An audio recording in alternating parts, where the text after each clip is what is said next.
over a few people. You got the camera on? What's the word, man? It's your boy, Lil Kemo, Bop Originator. I'm outside with my boy MTE Rose. You know the fuck about it, man. They live don't quit. Turn up or die. You know what I'm saying? For sure, for sure. What's your name?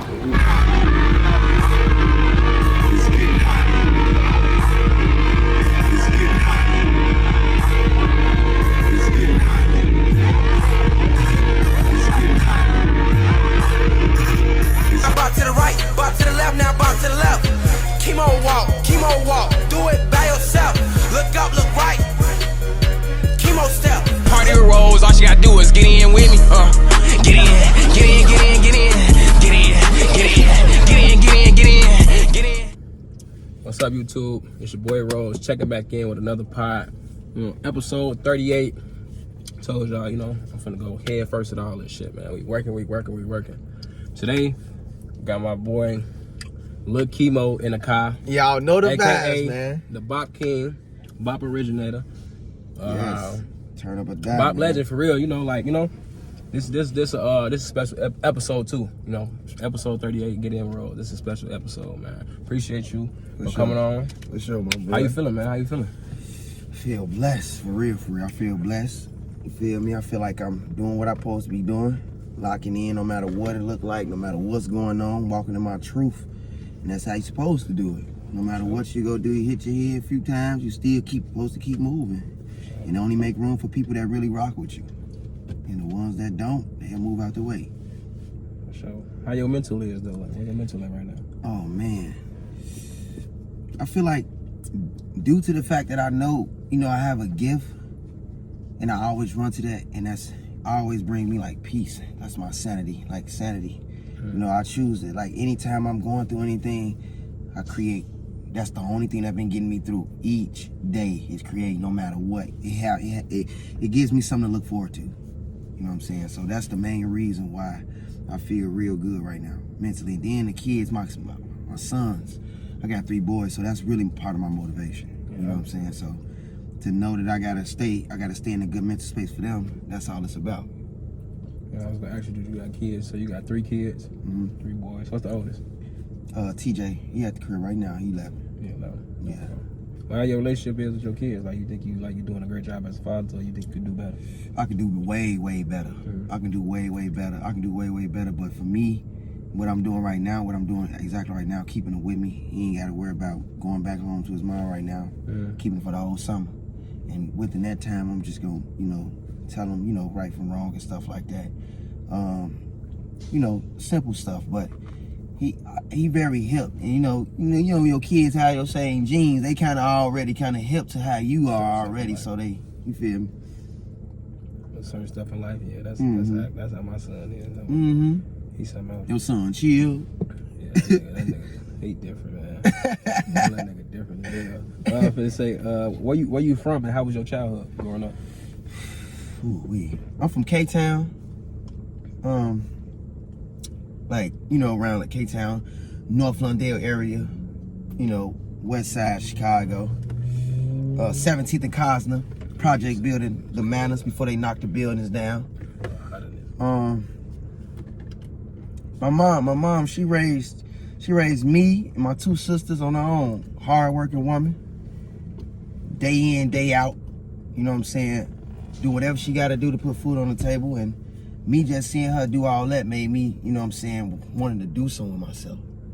Try to, sub in and take slack off her. You feel me? Take the work off her and just try to, you know what I'm saying?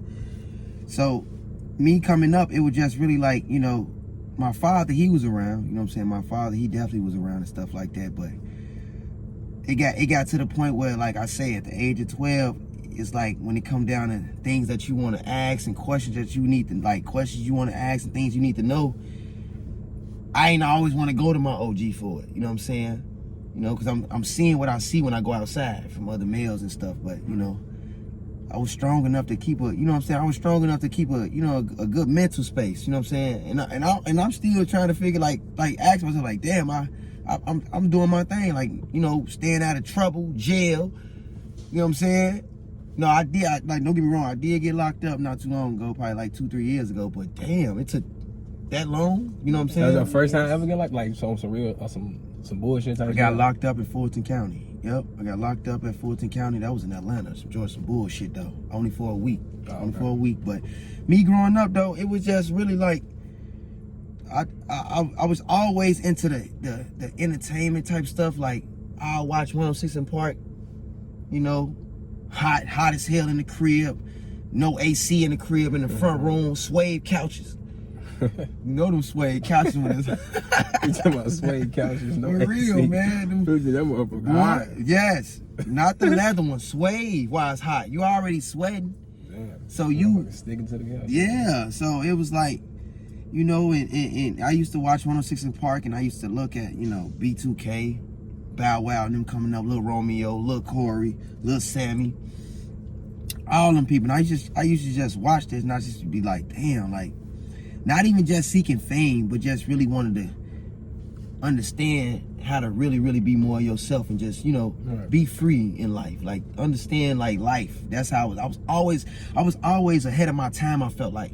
Because when I used to look at, Like open-minded. Yeah, open-minded. Yeah, so when I used to look at stuff, I used to just, I don't know, like, overly, like, I don't know, like, imagine. Like, I don't know, bro. Oh, no, myself in a certain position. So they like, was speaking on that, like, did you ever want, like, see yourself being in the spotlight? Like, you knew one day you would be doing something to be in the spotlight? No, I just knew I wanted to be myself. Right. And just seeing, like, even commercials. You see a commercial come by, you see a guy, Pepsi, got a Pepsi in his hand, drinking, and he's smiling and shit. Fuck you smiling, like when I used to look at that, I used to be like, yeah, like that was cool. Like, I don't know, like, I don't know, just seeing people, like, seeing commercials with people, a group of kids running in slow motion on the commercial. I used to be just thinking, like, I don't know, like, it's a lot, bro, when it come down to that. When it come down to my vision, it come down to me really using my brain at a young age. Like 9, 8 years old, you just stuck at a commercial looking like, you not looking at it just because you looking at it. You looking at it more like detail of it. Like, I don't know. Yeah, as in you knowing that you want to be happy in life. That's what I'm saying, you know. Did you have a 2-parent household? Nah. Like I said, my mom, she raised me and my 2 sisters. And she did a good job, a great job. She didn't do a good job. She did a great job. Her daddy wasn't around for a minute. Like, no, my daddy, he was around, but we weren't in the same house, you know what I'm saying? So my daddy, he'd come pick me up, take me wherever I want to go. Shit, you know, Blockbusters was around this time. Blockbuster, if I needed a little game, he'd go rent me a game. Okay. So he was in your life, but y'all just weren't living together. Yeah, exactly. Yeah, that's what I'm saying. Like, yeah, my mama, we had, like, I'm saying, my mama, she raised me or whatever, but my daddy had come through, like, you know, every once in a while, but then it got to the point when he started being consistent more. And I just, you know, bounce out with him. We'll go out to eat, go to the Riverside Mall. He'll take me to KB Toys, give me whatever toy I want, every WWE wrestler, man, whatever. Yeah. You used to watch wrestling growing up? Hell yeah. John Cena was the best. That's my favorite. Yes, wow. John Cena.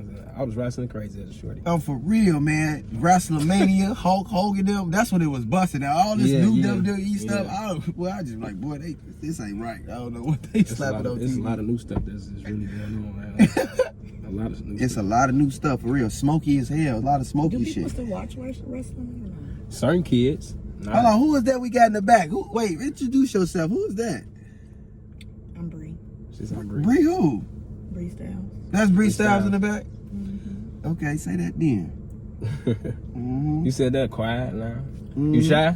I love it. I love it. I love it. Okay, I'm well, lying. I'm really not lying. girl, turn up It's SIG. Like, Kemo interview, so I ain't trying to. Nah, do you too much, 'cause good. Sometimes I talk too much, so I ain't been trying to interrupt. no, you good.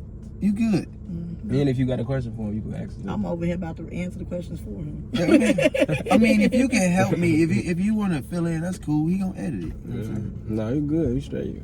Yeah, this is what he do. So you said you ain't never really like, you ain't kept for like the spotlight or whatever. Like, I ain't really care. so when you got into that spotlight, like, what's your opinion like about it? Like, because like, everybody, like nowadays, everybody want to be famous. Everybody want to be this and be that. He ain't do it to be famous. Yeah. No, I know that. He said he ain't do what you did off the strip for just you. It just came with it. Exactly. Because I tell people the same thing. With me. Facts. Exactly. So, but you was famous, or you is famous, Mm-hmm. and you was in that spotlight. Yeah. So how was that experience? Like, Like when I got into it, Like when you start really seeing it, like damn, you around certain people, you like, okay, she act like okay, like right. The best thing that I thought about was just, because I was, raised on, the Most High. So, just being in church, and when your mom giving you the word, and your grandma, you seeing all that type of stuff, you actually want to seek it for yourself sometimes. Like I branched off to try to really see, like my grandma, man, she praises the Lord, and my mama, she keep God first. And when you hearing that coming up constantly, yeah, like you hearing it constantly, it gives you like something to where you like, it's like, okay, I want to see it for myself. So when I actually got the experience of it, I really just was like, wow, like it's true. Like you can really be yourself no matter what you do. You can still like shine. Your light or just off you just being yourself. But when I had the experience, I just knew to share it. Never make yourself feel superior. That's why, I started moving, working with these people. I'm working with these kids. I'm working with whoever was open to work. I didn't care about the business aspect of it. People like, man, you can't be doing that. You can't be working with them. You can't move like that. I didn't really care about that. That's because you grew up off love, not survival. Yeah. So you're right. I was raised off love. So it wasn't never like me gotta get around somebody like, let me try to see how I can come up off him. Or let me try to see how I can, gain leverage and shit. So when I knew I had something that probably, somebody like, if you ain't have it, if you couldn't dance or you couldn't do that, I never wanted to make nobody feel lesser. Yeah, lesser. Like that one gonna, I feel like that one gonna help me prosper. I feel like the quicker it can come, the quicker it can go. You know what I'm saying? But like I say, I'm still doing my thing. I'm still cutting up, still doing shows. You feel like if it ever messaged like your mental, dealing with all that attention and the he says, she says, the comments on social media nowadays, like, absolutely, like do it fuck with you? Or do you try not to pay attention to it? I try not to pay attention to it. Yeah. It's hard though. No, not really. No, not really. Because when you got a gift and you got to go to, you don't give a fuck about nothing really. Like if this is something that you do and something that you love to do, if you know it's still gonna come, yes, you might have a thought in your head like, man, they tweaking, like this shit getting weird. But when you have a go-to and something that you can go into, like, okay, a gift, like I can look forward to this no matter what, that's what make you feel so good about it. You be like, man, I don't care about none of that. I think what it is though, like people will show love, they'll follow the waves. When everybody love you, they love you. When everybody hates you, then they draw on the hate train. And I think that's what irritates Kemo. He be like, what the fuck is wrong with these people? What's wrong? No, that's exactly how you hit it right on the head. So, that's especially nowadays. It don't bother him, but I think the reality of it, more so of the principle of it, like they used to love me, now you hate me, and he remembers certain stuff like that. So yeah, it's facts. But when it comes down to like, I can say like, how can I say it? Like they only hit you up when it's busting. right. When it's busting, like you in the moment and it's something litty, man, you get so much. You get a different type of level of love. Calls, you know what I'm saying? They didn't see you just. They do me like that all the time. Where you at? What you doing? Right, you post a new picture, you post a new interview, you get a text like God damn, just because I post a new interview, you gotta say, hey, hey, nigga, you know how you could have said hey yesterday. Yeah. You didn't say hey because I didn't drop the new interview. Like took a new picture, about my new car that I just bought. Yep. Have you learned to separate the like genuine love from the fake love? Or it's still hard for you? I just you know what? Sometimes you gotta always kill hate with love, and we gotta break the curse. You gotta break that shit. I'm trying to break that shit, and I'm gonna always do it. And that's just something that I'm okay with putting out. When you say that shit, they don't understand what you're saying when you say that shit. So let me break it down. So I can say, let the people know. So because a lot of them don't really. It's like right. It don't matter if a person dislike me or not, or don't like what I do.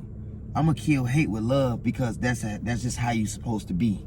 You know what I'm saying? Especially from our culture and how we was raised. We so used to adversity and controversy and shit like that. Like, oh, he said I'm a bitch. I'm a bitch back. No, I'm not doing that. I'm not gonna call you. I'm not gonna do what you expected me to do already. So when I do that, you be like, damn, he ain't do it. It'll fuck their head up. And it's okay because at the end of the day, I'm really walking in my truth. I don't want to be better than you. I ain't trying to flex and trying to, make you feel like, you know what I'm saying? So you gotta always, change the narrative of what people are used to. Like change that shit. You gotta. That's what growth is about to me. Because you ain't gonna be able to network or do no business or none like that if you don't know how to just like, you know, put everything to the side and really make it work. It's a mindset thing. Yeah. Like, you know, for real. You have the right type of mindset to get you in a place you thought you would never be. Mm-hmm. And like, well, you say like, yeah, our parents used to like, grandmas used to be big on God or whatever. Like, what age did you really tap in, or what time in your life did you tap into God? Like, I say like 11 to like 14, 15. I started going to a church. I used to go to houses, Lundale. So it's a church in Lundale I used to go to. And I used to be real consistent, you know what I'm saying? But not only just because I was able enough to perform at this church, and I was just doing it for free, just overly showing What you was up. doing, what you mean, like performing? Dancing. Oh, you said? Like performing, like I was still dancing around this time, but I wasn't that good. But I used to just go to this church and I used You never did like praise dancing? No, I know how to do it though. But you ever played the drums or anything, the trumpet or anything? No. We don't get into that because my father, he used to we can do it then. We can do it now. My father, he used to play the piano. He was a singer. He had a group of his own. Like he had 3 other guys with him in this group. He was on the Jenny Jones show. Mm-hmm. Like our parents probably know exactly what I'm talking about. He was on the Jenny Jones show. He showed me a tape I'll never forget. He showed me a tape and he actually got a song out with Danny Boy was part of his group. Danny Boy got a song with Tupac that's on YouTube right now. I ain't mad at you. Danny Boy follow me on Instagram. Mm-hmm. So the song with Tupac, I ain't mad at you. Danny Boy, he still support with everything that I do. And when I look at the history of how my dad came up, everything that I'm doing is so true. Like I don't know. Like it was meant. Yeah, and that part right there get a little emotional because my dad going through something right now. He got MMPS right now. So my dad, he a good man. So that's it. Shit. That's just really what it is. But just for him to even, I remember he was I was downtown. He had a high rise in Chicago. I ain't gonna never forget. He had a high rise downtown in Chicago, and I was sitting on the couch, and he had this girl named, I forget her name was Toya. Yeah, her name was Toya, and she was in the kitchen. I'm looking at that. I'm like, nah. He up in that hole in her stomach. She hitting the note. She just, she's singing, hitting a high pitch. Like this one of his BMs. Yeah, no, he was with his girlfriend. Oh, with his girlfriend. Yeah, and she hitting a high note, and I'm looking like, why is he holding his lady's stomach? And I'm a shorty, you know what I'm saying? I'm just looking, legs folded on the couch, looking at them like, the hell y'all doing? And she just hitting a note or whatever. Then he stopped kicking it with her, come over there. He like, let me show you something. He grabbed a VCR tape, slapped that motherfucker in. This one the TVs get that white and black shatter. It did come on. Yeah, on my song. It did come on. And Jenny Jones popped up. It's like a female version of the Jerry Springer Show. Something like that. Like, give it up for, I forgot his name of his group, but like, give it up for woo. They come out, they all got the leather coats on, the Neo hats, he in the middle, in the front. They in there getting that Jodeci type vibe. But he the lead singer. And when I seen that, I was just like I overlooked it. Like, I'm like, okay. You know what I'm saying? But now, that's like, that's really like kind of like the only moment that stood out to me to why I'm doing what I'm doing now. I don't remember nothing else besides him coming to pick me up, taking me, get clothes, food and shit like that. But other than that, well, that stood out to me now that I see what I'm doing without him being around. And the things that I've accomplished without him not being nowhere around. The doors and the rooms that I walked in without him being around. That shit, it hit different because you would think that you need to know somebody, but I did all that shit by myself. That's what I'm saying. Well, speaking on, you did a lot of stuff by yourself, because I said it all the time too. What advice you have for people that's doing whatever they doing? Music, clothing line, lashes, dancing. Okay. Like, what's your best advice? Like real advice for them? Okay. Always ask yourself what can separate you from other people. When it comes down to singers, what can separate you from another singer? What can separate you from another rapper? What can separate you from another dancer? Because there's a million dancers, but what make you different? So I'm gonna give you my example. Like, even what can separate you from being a basketball player? You got Stephen Curry. He got a waterfall, raindrop shot. No matter how he do it, he just throw it up out.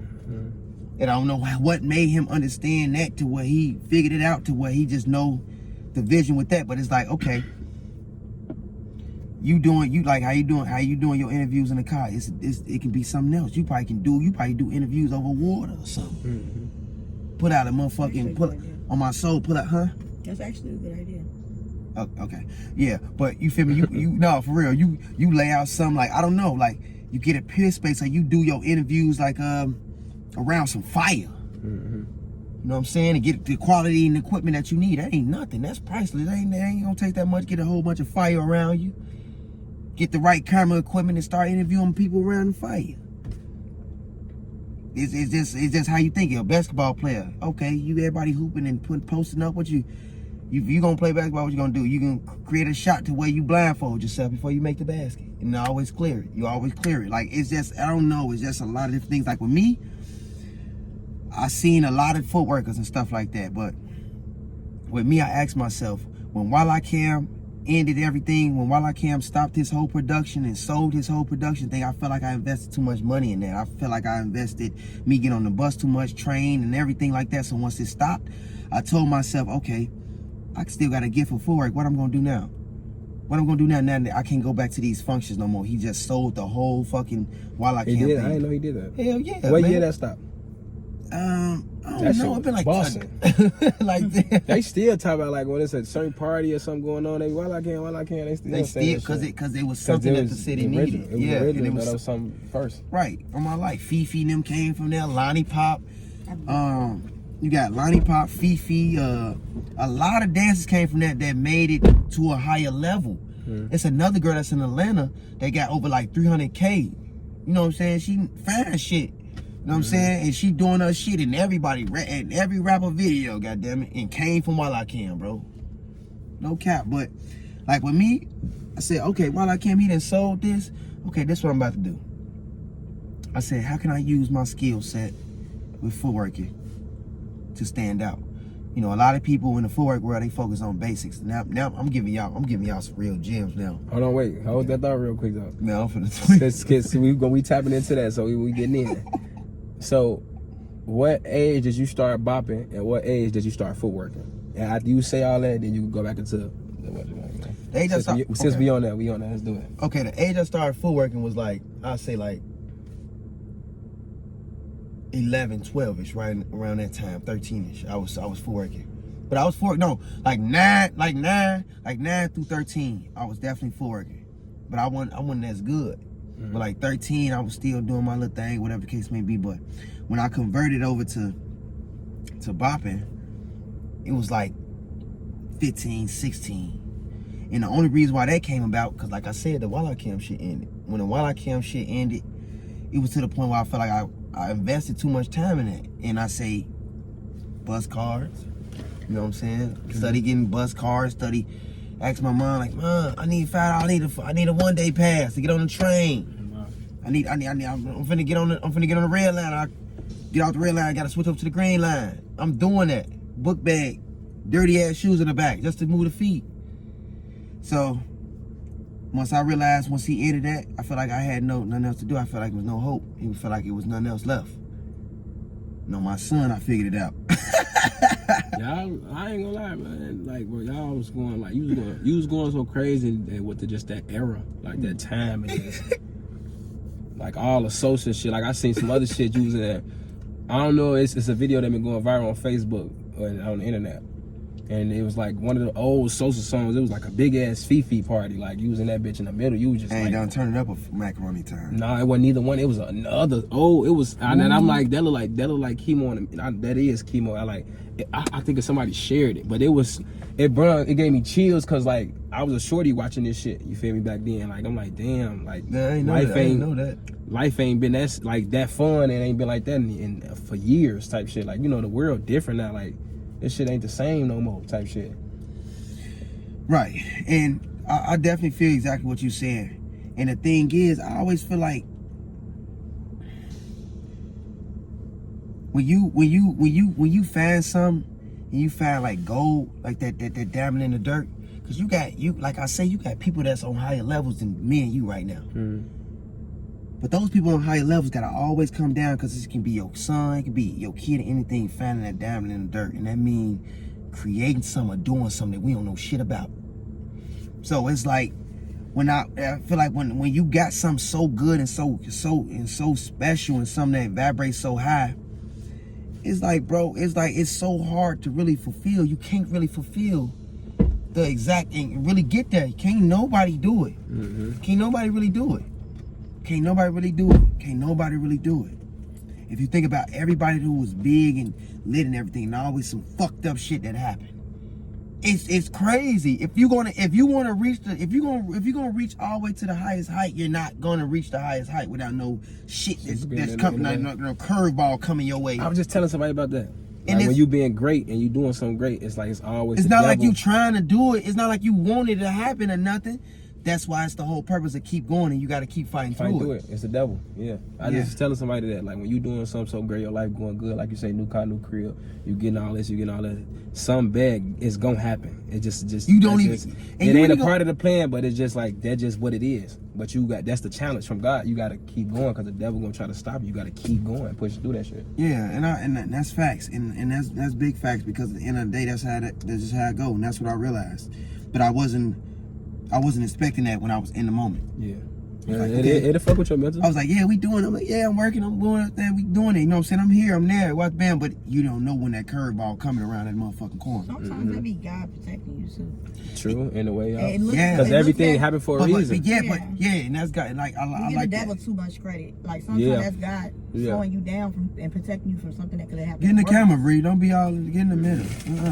You can eat too if you want to. You can eat. No, I ain't finna eat yet. You got to tell me like what. You said you started working at 11, 12, 13. What age you start bopping? I started bopping like at... you said 16. 15, 16. Yeah, 15, 16. 15, 16. But the only reason why I did that because I told myself after Wildlife Camp ended, you know what I'm saying, he sold the whole damn fucking network. Right. Once he sold the whole network, I told myself, I said, what I'm going to do now to capitalize off all this skill set that I have? What I'm going to do to capitalize off this skill set that I got now? And what I told myself is, shit, start using your skill to regular music.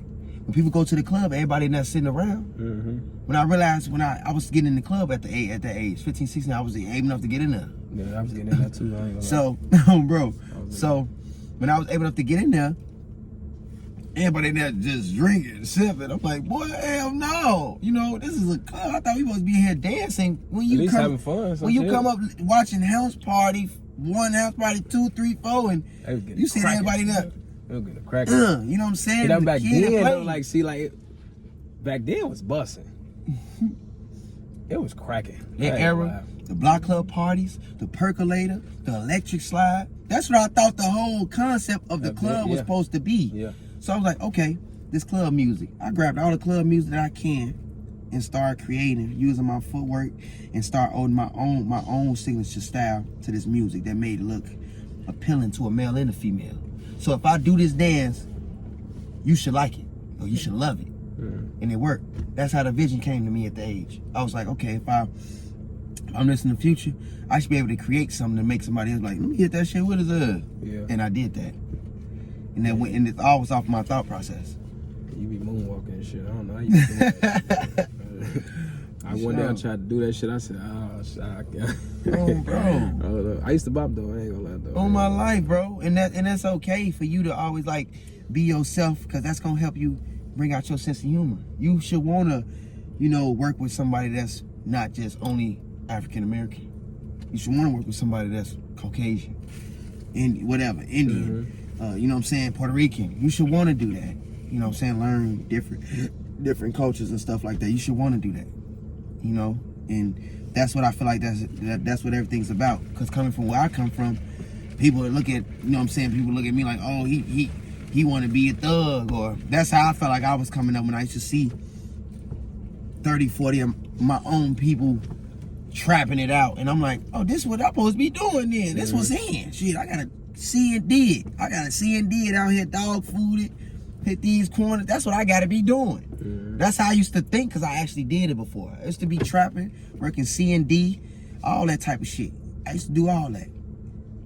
But something about it to where I couldn't flip the fucking money. And every time I did come to my big homie about when he gave me a little pack, and I used to come to him, I'm like, man, I ain't gonna lie, this shit's short. Because you was spending it, like you had to do what you had to do. Facts. Facts. So you like, man, I spent this on this. I had to eat. I had to do this. Exactly. Kemo probably was giving them deals. Fact. And he told my ass, he used to tell me, you good, Kemo, don't even worry about it, bro. Because in the midst of that, I was turning myself up from the skill that I knew I really cared about more than this shit, but just trying to help my mama. Right, you just doing what you doing, gotta make a way. Yeah, just trying to help her because she literally went years and years and years and years and years raising us three. My mama raw as fuck. No smoking, no drinking, ever. Salute to my dude. What's your mama name? Shout out to Delitra. Shout out to Delitra. I got a tattoo right here.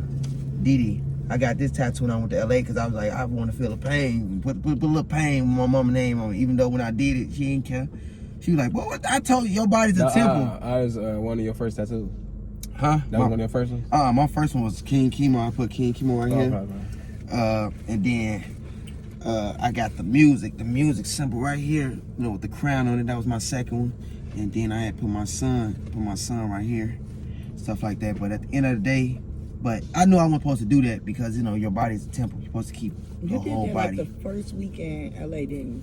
When we was in Hollywood. Yeah, I said let's go. I think that's because he was away from his mom. Right. Yeah, and I don't be nowhere too far away from her. You know what I'm saying? Because she the reason she give me most of my strength to understanding out here in the world, and I appreciate her. I really, really appreciate my mom, and that's the reason why I'm still front line trying to make whatever happen, because my mama, she in the right state of mind for me at all times.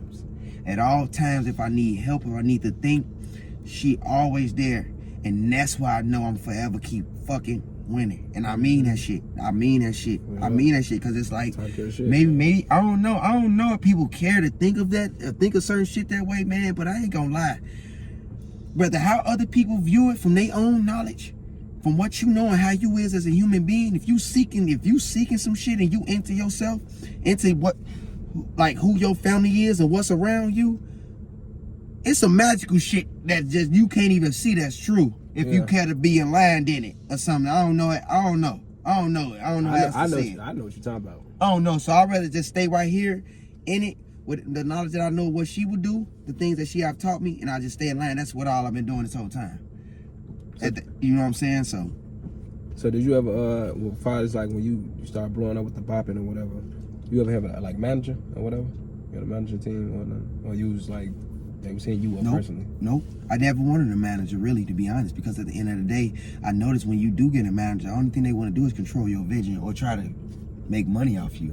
Those are the options that I remember. Because you had a lot of people that reached out for you. Yeah. I mean, far as managing, but me put my trust in somebody, I would rather want like my mom or family member, which had happened at one point in time. My uncle stepped in, and you know, we all got a person in our family that got some type of source, like a source that's strong and can get you through a door or something. Everybody, I feel like everybody in their family got a source in their family that can connect the dots to some shit. Right. You know what I'm saying? And my uncle, he got me on stage with Jennifer Hudson. I was like, how? Damn, uncle, like, what do you do? Like, you know what I'm saying? My uncle got me right on stage with Jennifer Hudson and let me meet A$AP Rocky manager. Go on Rihanna's page right now. Rihanna still following me right now. Yeah. Hell yeah. What's the I was gonna ask you that, what's the like what's the biggest like the rappers you met through bopping or the videos you've been in? Okay. Let's get it. King Louis, Chief Keef, Future. CMC. Lil Uzi. He should have put you in I Wanna Rock video, boy. Oh, bro, he should have put me in there. I sure seen that. Too Rare. Famous Dex. Chance the Rapper. Damn, who else? Hold on. Let me. Iman Shumpert. Even though he an NBA player, I gotta put him in there. Nah, he's still like a celebrity and shit. Somebody familiar. J. Cole, K-Cap, Trey Songz, R. Kelly. Dolph I hit you up too. Young Dolph. He hit you up? Hell yeah, I got the messages still right now. You guys get a video? Yes, young. He asked me when I touched down in Atlanta. I'll never forget. I still got the message and everything on my TikTok. He was like, "Yo, what's up? You in the A?" I'm like, "Yeah. I want to put you in the video." Stop responding. I don't know what the fuck it be or what it is, but I got proof. He stopped responding? Yeah, he stopped responding. Yeah, yeah. Did you say Uzi? Yeah, I said Uzi. Yeah. But when that young Dolph hit different when I touched down in Atlanta. I'm like, how the hell? Like, when I got out there, why would you even notice me? Right. On my life, bro. Now that I'm thinking about it, at the end of the day, bro, yes, I got the proof. People bro. They be watching. Yeah, but it'd be like, when you think somebody that's on a higher level and got way more shit going on, millionaires and all that shit. Yeah. But like I said, no matter how far your platform is, no matter how far they is in life, they gotta go find that person that's down that, find that diamond out that dirt. Cause what you coming up with? We need to use that. He reached out to you for a reason.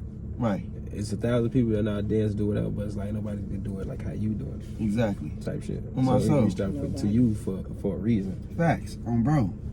That's cool. I'm glad you said that. I'm glad you said that. Thank you, Bree, for helping me remind that. And that's why I know for a fact I'm on a different level. Like, I feel like I'm on a whole different level with what I'm doing. I be listening. You definitely is, man. The kids, they still love you though. Like they was going crazy today.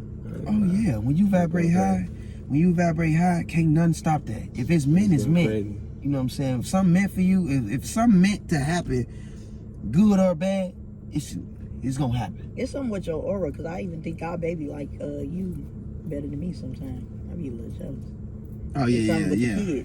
It's something with the kids though. But see, like you said, it's the energy. That's in today's time. That's it's everything. Nothing bad. I don't even think it's like, oh, it's his dad. You know, usually babies are attached to their mom, but I think it's like he's more entertaining. His aura, it's something about his spirit. That's all. Yeah, they love. Yeah.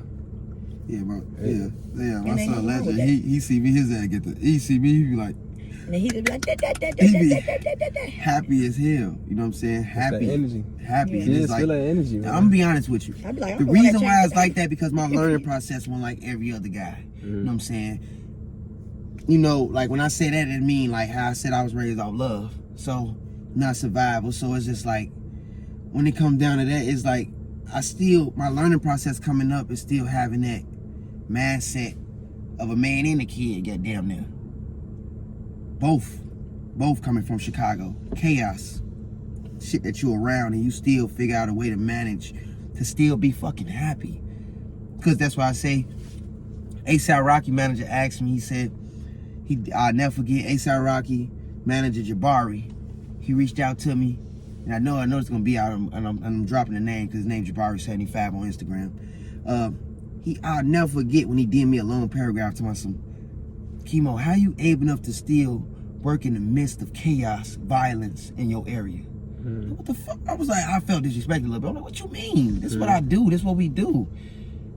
They look at Chicago as people that's like, how are you able enough to do that? This is what we used to.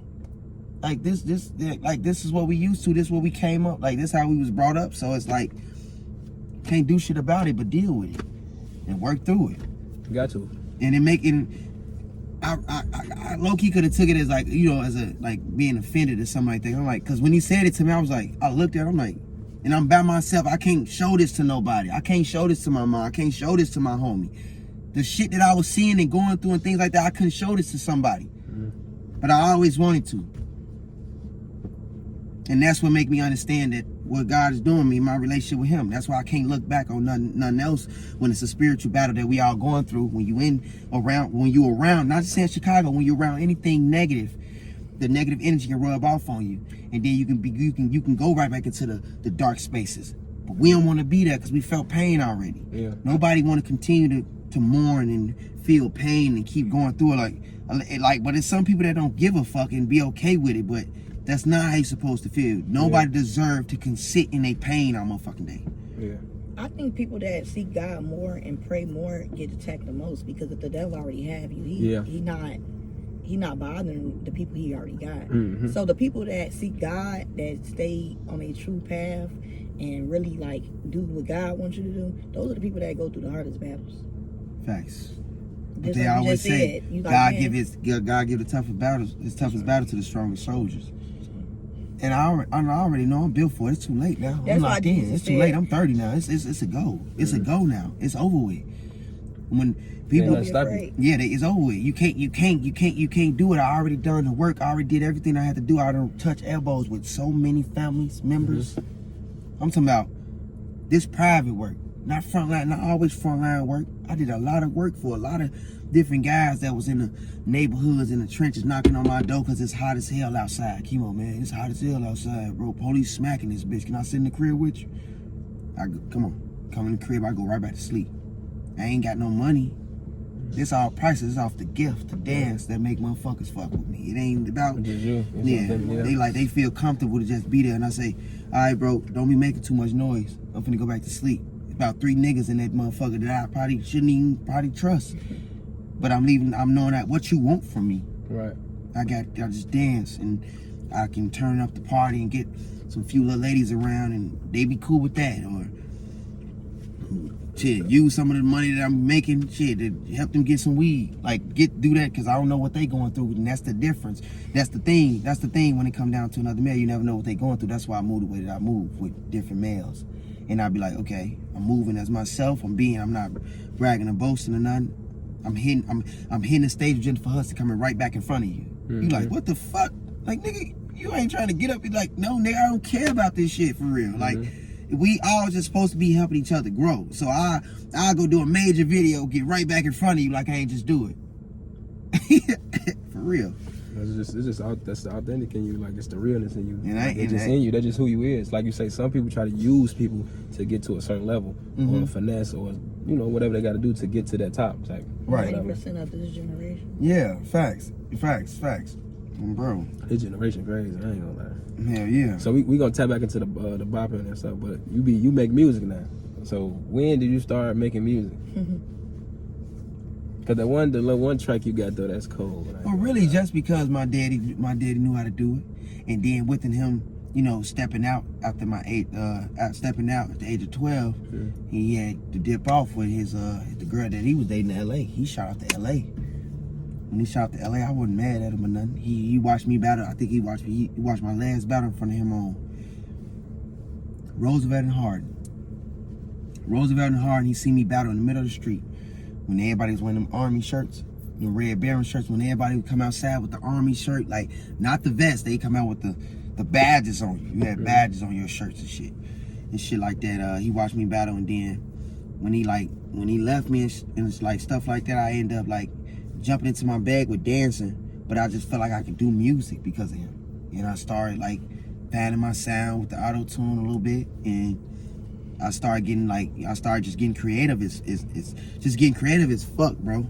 Because within that time of him leaving, like I said, like I'll never say like him leaving, like he left me. It's just like I just started, like, my vision just started opening more to not be around anything that was negative, anything that was gonna put me in a fucked up situation. But even when I did put myself in them situations, I always was in my head telling myself, I don't want to do this. But I'm doing it at the same time. I'm doing this shit, but as I'm doing it, it's like I'm putting one foot in, one foot out every time. I'm like, okay, if I'm trapping them, I'm doing some shit like that. If I'm over here with this crowd of niggas and shit, knowing I'm gonna be there, I'm like, all right, bro, I'm finna go in the crib. Shit like that. Getting up out of there, but getting through it though, but getting up out of it at the same time. How many songs you think you got out? Yeah, I probably got like over songs. I probably got over like 50, 60. Out though?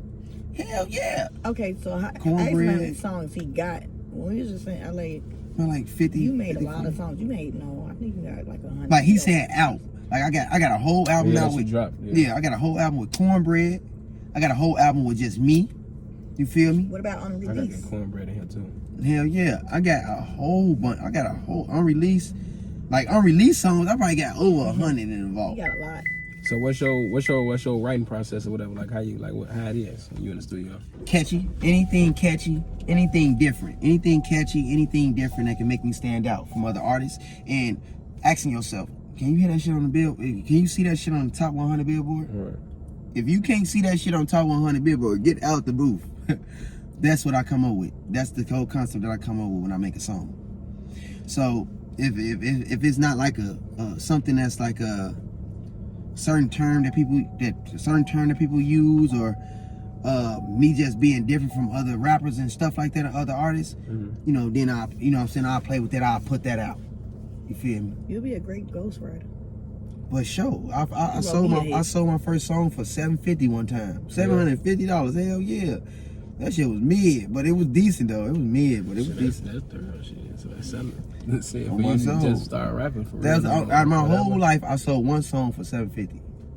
That's thorough. So like, what's your, like, you have a kit when you in there or whatever? Or you sober? You got some weed? You got a drink? Well, yeah. When There's 3 people in there. It's just you in there. Like how? Like when I used to smoke. You know what I'm saying? I used to smoke and stuff like that. I used to pop X and stuff like that. I used to pop pills and shit. Didi calling me. She gonna have to wait. You see, Didi calling me? Okay, yeah. I'm gonna always call. I knew it was coming, but around that time, that's the things I was around. Yes, I was doing drugs and shit like that, but Couldn't answer the phone for my dudes. that ain't. Oh, just send her a text. Send her a text. Wait. You send her a text. She like, what? Send her a text. Just send her a text telling Kemo doing the interview real quick. No, I'm good. So we're gonna tap back into the bopping, man. Get to what the world want to know. So when did you and D-Lo meet?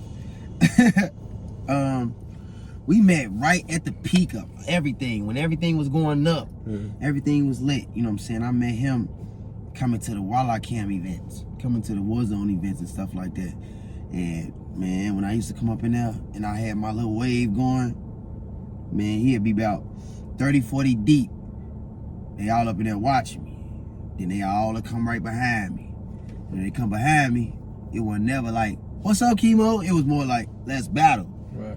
Or like, you know what I'm saying, let's troll them. They'll come behind me, all them walk behind me. One time I went to Walla Cam, I was just like rubbing it, like rubbing it off, like, man, what y'all on, bro? Just be cool, you know what I'm saying? Keep it cool. But I met him around that time when the wave was just at, like, right there, like right when I was in my bag, getting booked for interviews, newspaper. I'm in the Chicago Tribune. Had a whole crowd of people from London come to my house. I don't even know how the fuck they found me. They just knocked on my door with a whole camera crew one time. I was like, boy, how y'all come find me? And then when they came to my door from London, they had the whole camera crew. When they came to my door, I kid you not, bro.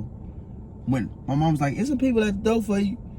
I come to the door, they looking at me like I'm something in the motherfucking museum or in the zoo or something. They and that bitch like, oh, there you go. They from London. There you go. I'm looking at that like, what I do? You know what I'm saying? What did I do? I'll never forget that. They came to me. Okay, she calling me now. Hello?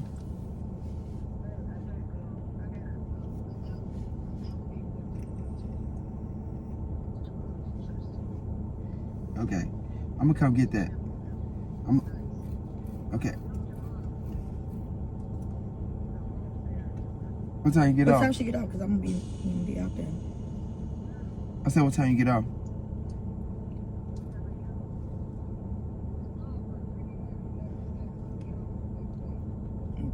Okay. I'm doing this interview right now. Okay, I'm gonna call you as soon as I finish. Okay. But yeah, like, they came to my crib, bro. I ain't gonna lie. When they came to my crib, bro, I kid you not. They looking at me like I'm something from the ancient times or something. I don't know. It was just, they was like, everybody that was they had the long thing with the foam on it, the big thing like this, and they found my crib. They found my house. And when they found my house, my mama like, some people like, I should have asked her. I should have just told her. Let me go on. Let me call her real quick. Hell no. That shit was weird, bro. How the fuck they find me, bro? I'm dead serious, bro. Imagine you creating something that you didn't know that you created and people found out where you live. From London. They telling you they from London. Hey, Mom. Now, remember that big old camera crew that came to my house from London? Huh? Yeah, I remember. And when they came, like, how did they know where I was at? Nah, that ain't had nothing to do with Uncle Maurice. Uncle Maurice ain't sent him over there. How did they know where I was at? For real. But no, that's all I just wanted to say though. But that's all I wanted to say. 'Cause we both don't remember. But for real. But Mom, I'm gonna call you right back, okay? Alright. But no, for real. Like I'm serious, like for real, like I didn't know like how they know what I was doing, because when they came around, I was kind of like looking at them like, okay, like a little lost. I was a little lost, and I was just like, I ain't got shit. I'm in the trenches. Like, why is y'all here 10 deep? They got the little walkie-talkies on them, wires and stuff going up their back, and then when I came out, they wanted me to come all the way out, and then they started talking to me, and I was like, paparazzi. They can get your information through public records. You can find where anybody live. That's why, like, that bop. I ain't gonna lie, that bopping shit did some shit to the world, whether people know it or not. I kid you not. For sure. At the peak of it, it did something to the whole damn. You had the whole world bopping. On bro. Yeah. On bro. Literally. On bro. The dude from Spain that came to dance with you, was it? Yes. A Dude from Spain. A dude from Spain told me he out there in Spain. His friend watched me on this video. That's how he linked up with me. I say, what? He paid me $500 to teach him, and we killed that shit. And I love that. I love that nigga, bro. I ain't gonna lie, I love that nigga, bro. That's what it's about. That's what it's about. We locked the fuck in, bro. Yeah. We locked the fuck in, and that's what all this shit is about right there. Sure. That relationship that I had with him and how we was vibing. That man was coming to our crib every day for me to teach him. I was putting in real work with him, and he still follow me, still check up on me, all that. Bro, this stuff that people don't even know about. That's why I don't be caring about trying to really explain too much of what I go through. I just leave it in God's hand. I'd be like, all right, okay, keep on moving. Like, you know what I'm saying? A lot of people copy though, like I said, we tapped in, we talking about with you and D-Lo and stuff, but a lot of people like copy Joe the wave though, and a lot of people ain't really giving you credit. And I feel like you know, that's what a lot of this stuff be about. A lot of people try to shun you, try to keep you like. If they can't control you. In the back, if they can't control you and stuff like that, they try to keep you little. But you know, when that light's so bright, they can't really do nothing about it. Like you can't really stop this shit with Scotch tissue. So it's like, nah, you gotta let this shit roll on out, brother. You gotta let it just play out, because that's just what it is. It's meant for it to play out. Some things is meant to play out. Some things ain't meant to just, let's stop. No, we gotta stop this now. No, Because if you know you literally got your gift from the Most High, man, that's all that matters, bro. I'm telling you. Whether you doing whatever field you in, whatever it is, if you know what you doing and you know how you doing it, can't nothing stop it or get in the way of it. So where you say you met D-Lo? When I was like 16 for sure, and I was like 15 going on 16 around that time, 17ish around that time, and it got to the point when his crew, he had a crew called T Fiesta, and I ain't never known nothing about this crew, because I already been doing my little thing with the bop stuff. So when he came about, him and his crew was like 40, 30 deep. They was like following me in the Wildlife Camp function. I'm like, boy, what is y'all doing? You know what I'm saying? I put my pride to the side, because D-Lo and Team Fiesta, they ran to Facebook, and they tried to how can I say, they tried to like troll me. They tried to like troll me on the internet. They tried to troll me on the internet about like who was the Bop King and shit like that. And I'm like, boy, like. So off the rip, they was his team or whatever. They was at your head off the rip. They was already first encounter. Yeah, they was already coming up with like a theory, like coming up with something to create something around me, because I was so lit and hot. Twitter, trending on Twitter like a motherfucker. And I ended up putting my pride to the side one day. Breezy Montana, D-Lo right here, man, he called my phone and he was like, man, y'all need to put that beef to the side. You know when a motherfucker call you and they tell you about some beef that you ain't aware of. But he confirmed it. But he confirmed it to create something in my mind. And I'm one person with no resources, or not saying resources, but no crowd of people that behind me to back anything up. So it got to the point where he was like, I was like, you know what? How D-Lo pull up on me real quick? Just have him pull up on me. You know what I'm saying? We gonna, you know what I'm saying? We gonna do whatever he trying to do. I don't know nothing about no damn beef though. So D-Lo pulled up on me, and that was the first video that we did to Breezy Montana shit, Gucci Holic. See, I fell in love with Gucci shit, cause I'm a Gucci holic. Fell in love with Gucci. And I did my first video with him.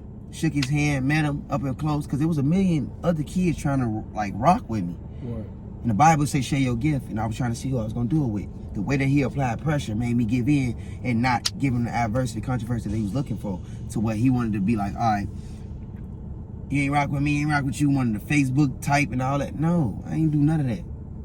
Because I was raised off love. I wasn't raised off trying to eat off somebody or trying to get around or attack somebody or trying to come at somebody. I wasn't doing that type of shit. You feel like y'all made a lot of money together? Hell yeah. Hell yeah, we made a lot of money. We made a lot of money, We had shows from Thursday to Sunday. Thursday to Sunday, we show. And these shows at least like, I say like, they vary. So you get like 1,200 on that Thursday. By that Friday, 800. You know what I'm saying? By that Saturday, another G. But it was back to back, and not even to mention the side missions. The side missions was like promos, like dance promos. The side missions was more like Sweet 16. We had Sweet 16s, and when they do a Sweet 16 they go all out. They come in 1,500, 2,500 for me and him, 3,500. Both of us. Oh no, both of us get 1,500 a piece. Hotel. We somewhere in Minneapolis, whatever, Minnesota. Out there having a ball, just me and him. We just turned. Bro. That was locked in. For real. That like when it come down to really saying, no, this is my homie. You know what I'm saying? This is my homie. Hell no, that was my real friend. To say if you had a real friendship with a motherfucker, he was my only friend. That was because he was in the same field that I love to do. So that was somebody who I was overly loyal to. Anybody else outside of that, they weren't a real genuine friend. It was like a lot of misleading shit going on with the clout shit and knowing I had a little emotion and shit. Do you feel like he was genuine back? Because you could be a good friend to somebody. And do you feel like the people that he was around caused whatever y'all had going on? I mean, at the moment, yeah, he was genuine. But when he realized as it kept, we was getting bigger and bigger, and by people already knowing me and knowing my skill set, it got to the point where people were still running me for pictures. And that was one thing that I noticed, we noticed. And when we was together. So say if it's a crowd, you was still good. Everybody running me. Kids, girls, whatever. You don't take a picture with you. D-Love be right there waiting. Waiting. And that's when I feel like that's when he realized that's why he need to like do something. But I wasn't ever thinking of like, yeah, I'm taking pictures. Like we both in the same place. We going back to the same crib. We, you know what I'm saying? We both still together. But he was still thinking out a way to, for him. And that's when it comes down to the survival aspect of it. Y'all had fell out real bad or something? Like when y'all started branching off from each other, he started doing his own stuff, you started doing your own stuff? We fell out because it got to the point when I used to ask my OG, like, can he come over? We trying to practice. Mom was like, hell no, he ain't coming to my damn house. I'm just keep it real. Mom was like, hell the fuck no, he ain't spend the night over here. We can't, nobody spend the night in this house. This is my mama pay rent at. It wasn't because she ain't like him. She just, they know him. And you can't just spend the night. That ain't how she just moved. That motherfucker just spend the night. It was like that. And I got two sisters. They walk around with their shorts on and they little sports bra. Can't come up in here, boy. So he couldn't spend the night. So he was getting mad, or he felt some type of way about that. No, I don't think he was mad. I just kept trying to force it on my OG to where, well, what all OGs do. You keep asking. Throw their hands up. She threw her hands up. Fuck it. Do whatever the fuck you want to do. Whatever happened, boom. And that's why I respect my mom still to this day. She told me, no. Get the fuck out of my face. Go lay down. Right. He can't come in here. And I was like, no. And then the next day, I still kept trying to get him in the crib. So we could just do what we love to do. Kept trying. So when he actually got in the crib, we created the concept of the little shuffle that we used to do. When we made it up, he got to the point where he was sleeping on my couch and stuff like that, staying in my crib because he couldn't sleep in the room, whatever. So I was sleeping on the couch. He got to the point where what you mean in the room, like what you room? I was sleeping in the bunk bed. No, because I'm saying my sister. He's funny. He's like he could sleep in the room and shit. Oh, my mom, he couldn't. No, he couldn't though because my two sisters, they was in there. Right. And I was sleeping at the lawn, so he had to sleep on the couch. You know what I'm saying? Just for us to practice in the basement. So it got to the point where we made a little concept up of what we was doing, and he brought in like, yeah, this gonna be the Bob King Shuffle. Like, I'm like, yeah, this is Bob King Shuffle. Woo. This is what we agreed to. It's about walking. Like if we had to go in Pulaski or we had to walk 10, 20 blocks, long as I'm with him, we gonna do it. Nobody else that I felt like I would ever do that with. Long as I'm with D-Lo, we can do anything. Yeah, When anytime I felt like I was with him, we can know we stranded and truck it back to my crib together. Like, what's up, twin? And we'll be right, and we'll be right, for real. Like, for real, that's what we used to do. We used to be walking from my crib all the way to his people in them crib. And that shit was a fire-ass distance. And as we walking, motherfuckers hitting their horn, they ain't even trying to give us a ride. They, keep on D-Lo, we just chilling. Right. So it got to the point where he left my crib one day. And I woke up the next morning and I was trying to contact him. I couldn't contact him no more. The phone that I was trying to reach out to him. And when I say that man dropped a shuffle, the same shuffle that we've been working on and what we already been performing at every party, every event that we was getting booked for, stuff like that, man. That man slapped his motherfucking name on front of that bitch. Bow. Took whatever the light that was supposed to be been on me. This the famous one he got right now, and then he shot you out.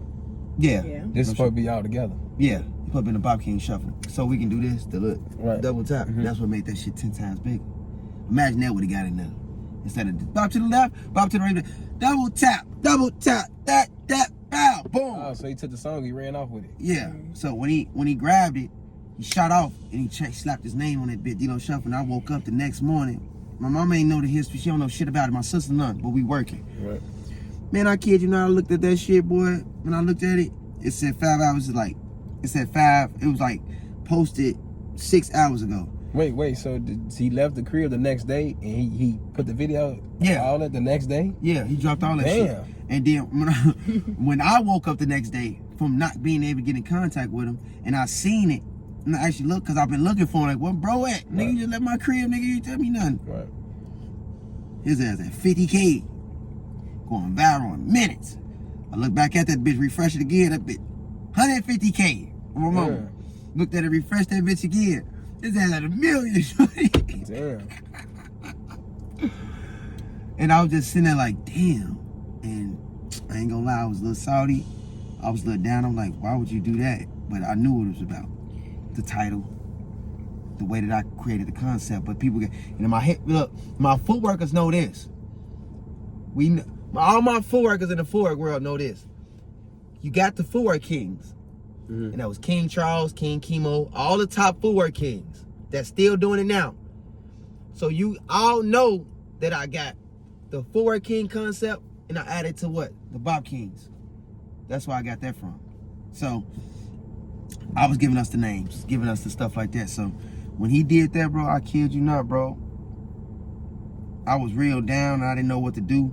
And JDR, John Randall, one of the best engineers that did the Dirk and Dage, he produced at an Engineer. My right-hand man called his phone. He pulled up on me, got me right in the booth, and that's what showed that we was into it. Cause I had to go in the studio to capitalize. I didn't want to go in there and do no damn Kemo step, but that's when I had Mug Gang on track that was doing shit for Sicko Mob. That Mug ain't on the track. I had him under my wing. So as him did all that, remind you, I'm the person that started, so I had already all the relationships with people already. Yeah. So when JDR picked me up and took me all the way to his big ass crib, he had a big ass mansion, and he got willing to give me free studio time like that. I had everything in front of me that could help me stay afloat. I go up and I'm like, how am I gonna do this? I'm all right. Kemo step, but what made me the overplay for the underplay was the fact that when he dropped it, he was like, shout out to Kemo. When he threw that in, I was like, you know what I'm saying? I ain't look at it like he got down on me. I looked at it like, man, it is what it is. That still probably confused you. It did, and that's what made him so dope. Whatever the hell he did. Because it's like, why he didn't tell you that he was finna do that and let me tell you something. video I'm gonna tell you why. Because you have somebody that's grew up off love, and you have somebody that's grew up off survival that came together. And a reason why I love D-Lo, and I got so much respect for him, is he always told me how he was homeless. He always told me how his upbringing was. He came to me like that a lot. He came to me like that a lot.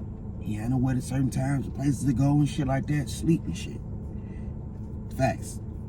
That's why I still respect him. But only thing about it is just like, we grown now. So it's like, you don't never think to be like, let me call my boy, let me pull up on him. Do you feel like that messed up the trust with doing business with him? Hell yeah, because it's about $1. Because I think y'all go crazy. I think sometimes with him it's about the money. That's what I act like. Because it's like like everybody want to see D-Lo. There's something that I always say: if you don't focus on right, if you don't focus on the craft, you don't get the math. You know what I'm saying? That's the money. So it's like if you're not locked in with really what made you who you are, you ain't gonna really keep generating what you really want out this shit from what got you started. Right. And me on the other hand, I'm still seeing it and ain't it, but the thing about me, I don't think about no dollar all the time. I don't think about nothing. Oh, just off back. Give me this. No, hell no. I stay locked in with my craft to make you care to want to pay me. To make like he still working. He staying on top of this shit. Hey man, what was the D-Lo Shuffle part 2? Yeah, I was at that school or something. Yeah, what? That was the 2. When y'all was at that school, and you was there. He put you in the video. No, that was the D-Lo Shuffle. That was the first. That was the first one. Yeah. So boom, going into that. So what made him want to put you in the video though? Like, they like, fuck it, come on, bro, I'm gonna shoot the video. Because that was the overplay for the underplay right there too. Because Dex Millions, they was working and stuff. I just still wanted to do it, and I felt fucked up from it. I still wanted to keep moving, no matter what it was. Yeah. So I was basically sitting some step on Kemo shit, and I'm just dealing with it. Let's step on him and just utilize Kemo to be around D-Lo. When his managers and stuff got behind him, Doja Entertainment, when they got behind him and shit, they was just trying to put me on the back burner, but still ride my wave. But I still didn't look at it like that because I'm trying to help my family. Right. So wherever I gotta go, whatever I gotta do to still be in this shit, I'm gonna just sit and deal with this shit. So he probably just had a bigger machine, and then like you said, people exactly. there. Yeah. It goes back to when you first asked these questions. It's the people that got them probably into it. Because the same emails that I got all the same email. Look, like I got probably like 7. I got like 7 of my same email address that I started with. Look, I got all of them.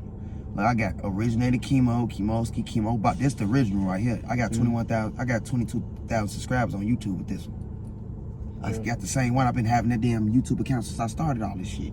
From all my backyard videos. Like, and that's like, man, motherfucker don't know. That's why I know my strength can only come from him, bro. Because I'm smart enough to keep up with this shit.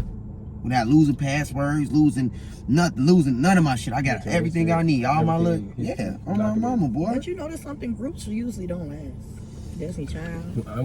I wonder like why that is though. I mean, it's the money. Money, egos, the people that's behind you that want to eat off you and get the other person out the way because they can't control them. Look, if it's the money, that's why God knocked both of our ass down. He said, y'all want to do that? Y'all ain't got shit. You got. Wait, hold on. How many? You got 100 million views, D-Lo? You got 5 million. What y'all got to show for it? Right. Shit. Nothing. That's how I know God real. Because it was one point in time when he was doing 106 Park, BET, everything that he did. Huh? Yeah, he did 106 Park BET.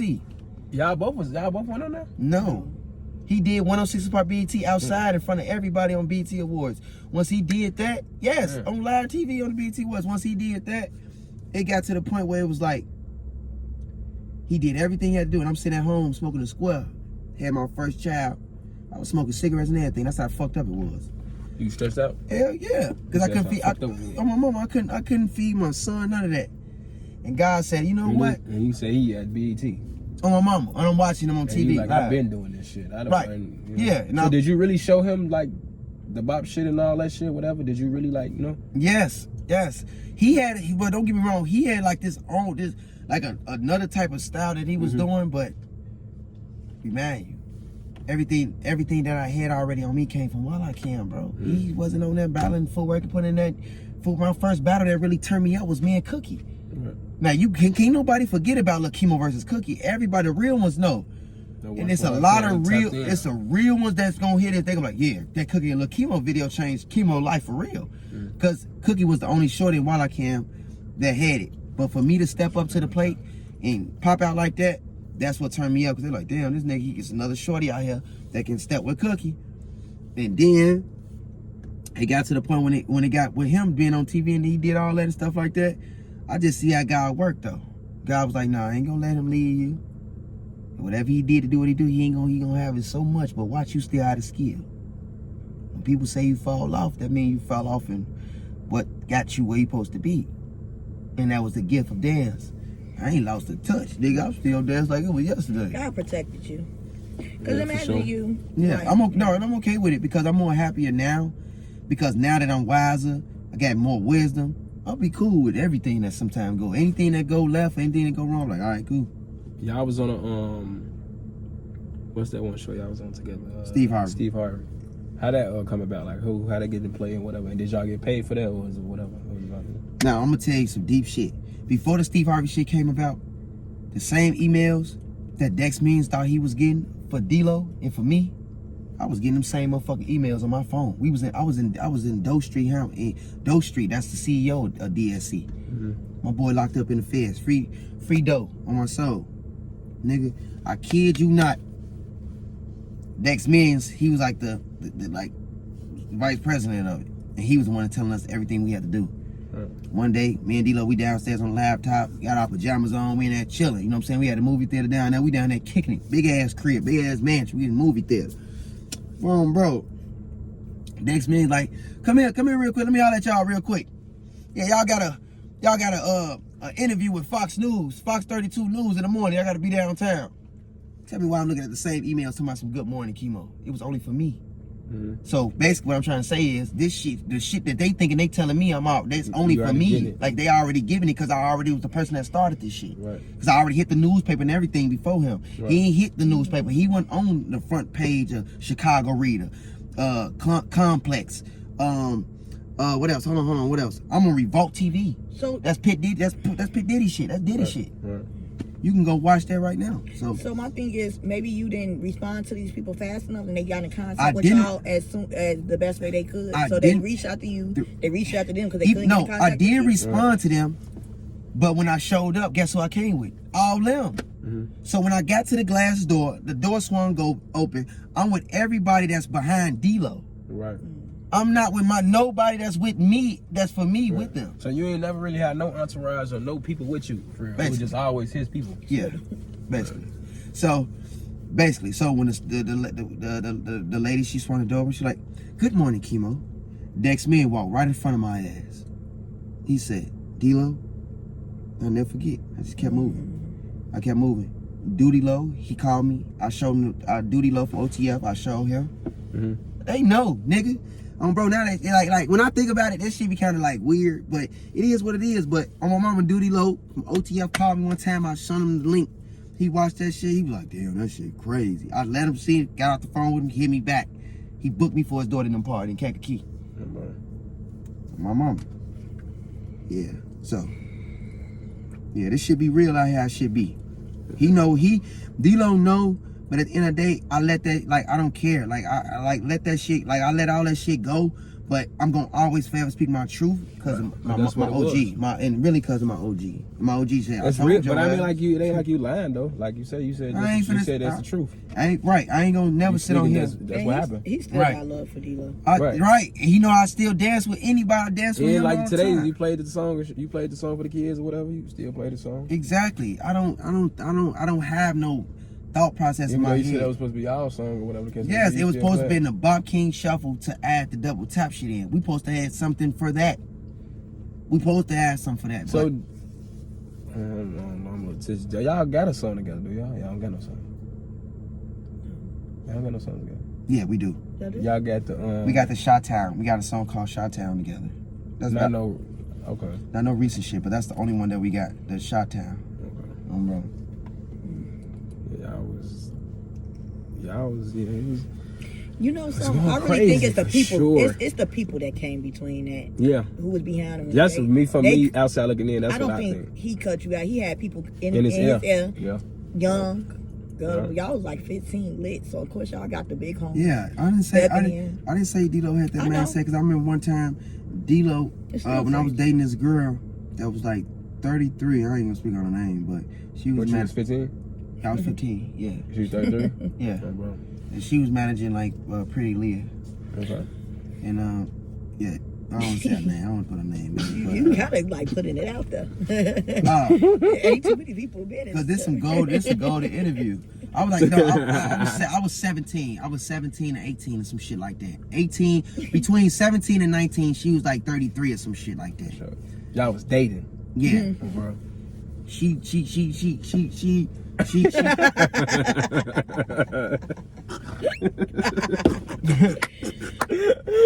Shorty, she did some shit to me, bro, that I didn't care about in life. You know what I'm saying? Wait, what that was? Wait, what you mean you ain't I'm care about about? to step out the car, y'all. No, You don't step out. You talking about some business shit or some sexual Some shit? sexual shit. Oh, okay. And it was like, Oh, she shot her shot at you. yeah, and through He's traumatized. through one of my misleading homies that was trying to put me on to the girl, and I didn't care because I was at a Fifi at the time. Right. I'm at a Fiesta, it's a party. Hey, folks, check it out. I want you to meet somebody. You know, I walk over there, I see her. She, yo, Kemo. And I'm like, you know, I'm like, okay. But, you know what I'm saying? Like, what's up? You know, we vibe. I end up at her crib up north. This around the time when Obey was the shit. I got an Obey sweater on, Obey hat, Rock Revival. The new Rock Revival was the end. I have cream Rock Revival, white one. I'm sitting on the couch ready to go to Adriana's. This when I had my birthday party with Jim Jones. This girl asked me, she getting dressed, put on her makeup on, just sitting there. Imagine you just care about your business more than anything else. Right. You sitting there an hour, 2 hours till she get dressed, don't even care about what's going on. You just chilling on the couch. On my son, boy. I never forget, and she remember, I want you to see this. Remember you asked me, can I trust you? And when I said, yeah, what you do? I just dropped that towel. Damn. Walked up to me and just got loose and introduced me to a world that I wasn't even caring about being in due to. And no, she couldn't trust you because you see. I just said yeah, but like I said yeah because I'm like, you know, what the fuck you about to do after that? I say yeah. Right. Now you curious. Fuck? Like, I wasn't even you trying. were curious. He's like, yeah. No, I wasn't being curious. I thought she was just, you know. He young. He on some like. I'm thinking she about to tell me something about her lit, life, like, about that what she been through, not to do nothing to me. Right. And I said yeah. She walked up to me and I'm looking at her. She get the unbuckling shit. I'm just sitting back like, okay, I ain't no bitch. And I ain't finna push you because I ain't gay. So it's like, do you? So she did whatever she did and then. Fucked your head up. Oh, bro. So how long was y'all dealing with each other? For about 1.5 years. 2 years going almost. We went everywhere. Y'all did. So what happened? Like, what was the breaking point? She stopped fucking with you. You stopped fucking with her. You was like, all right, something happened, bad happened. Like, what happened? Shit, I think she got pregnant. Around the time she had got pregnant, she had got abortion, and then it's like my work ethic. She got pregnant by you, by somebody else? No, by me. By me. Yeah, she got pregnant by me, and of course, you say you my work ethic made us like, and her work ethic made us just branch off at one point in time, and we just branched off. She was right. She wrote my name in the sand. We took pictures and everything. So what's your relationship today? Like, are you still talking to her? You still? You went last time. If she see me, like she see me at All-Star Weekend, we was vibing at All-Star Weekend that happened like 5-6 years ago when they had it in Chicago. She seen we was on the court. 2020, I think 2020. A long time, a minute ago, and we was we go on the court, we vibing, she smiling and laughing, but I be knowing the real shit about shit. And like I said shit that I didn't care about. Like it was shit that I didn't care about because I was so focused on my work ethic, focused on what I was doing. I didn't be like, oh, I'm finna link with this bitch to crack you. Like that ain't what the motive with shit. Like I'm out here like, yo, I'm seeking you, I'm trying to get, no, hell no. A lot of shit that was going on was me rolling with the flow and shit like that. You feel me? And not being in the right state of mind, like, nah, I'm cool, like, baby, or stopping her, like, no, baby, I get ready to go, like, what you doing? Like, what you mean you can trust me? Like, we gotta go, like, I gotta show, like, it wasn't me doing that, bro, for real. Man, so like, is there any like a celebrity or somebody that's real big that you ever like? I ain't saying no name, but like that you was fucking with and shit or whatever. That's the oldest you had at that time. They all be in his DM. Cause I ain't gonna lie, y'all was hot, boy. Like hot. Like bopping took over the whole world at a point in time. Like it was all I just had like top tier ass women. Right. Had a lot of top tier women. Had one girl from the army drove 2-3 hours to me and keep screenshot like she's like, I'm 3 hours in, I'm on my way, I'm just gassing up and I'm coming straight to you. He said, I'm just gassing up. I'm coming straight to you. She's from the Army, and she was cold. She was cold, you know what I'm saying? Like, I don't know, like, how to explain it, but it was like, I don't know. They was, and she married now. She married now, bro. And all of them try to act like they, and I know as they get older and they see everything that's going on, I know they regret what the fuck they did. I know that for a fact. Do you regret it? Hell yeah. Do you regret it with the, You don't feel like it was genuine. I don't feel like it was genuine. You feel like they was using you? Or Yeah, they was trying to like... Yeah, because at the moment, It was lit. Imagine you have something that motherfuckers never seen or hip to or used to. Ain't no telling what might come your way. You create something, you do something so huge or so big that you don't know. I understand. You know what I'm saying? It ain't just talking about just, I'm a basketball player, I blew up. Like, just something totally different. Totally different. And around that time, wasn't nobody doing shit. Yeah. Around that time, it wasn't like TikTok and certain shit that you can really see nobody doing. I was the only thing in at one point in time, bro. Nah, for sure. For sure. This shit gonna go up. Nah, for sure. It's funny as hell. You just stopped the book up. Nah, for sure. Nah, that's crazy. Nah, cause I believe you though, cause it's like that with me. I think I was like, I need a shot, and it's only a little bit left. Y'all want this?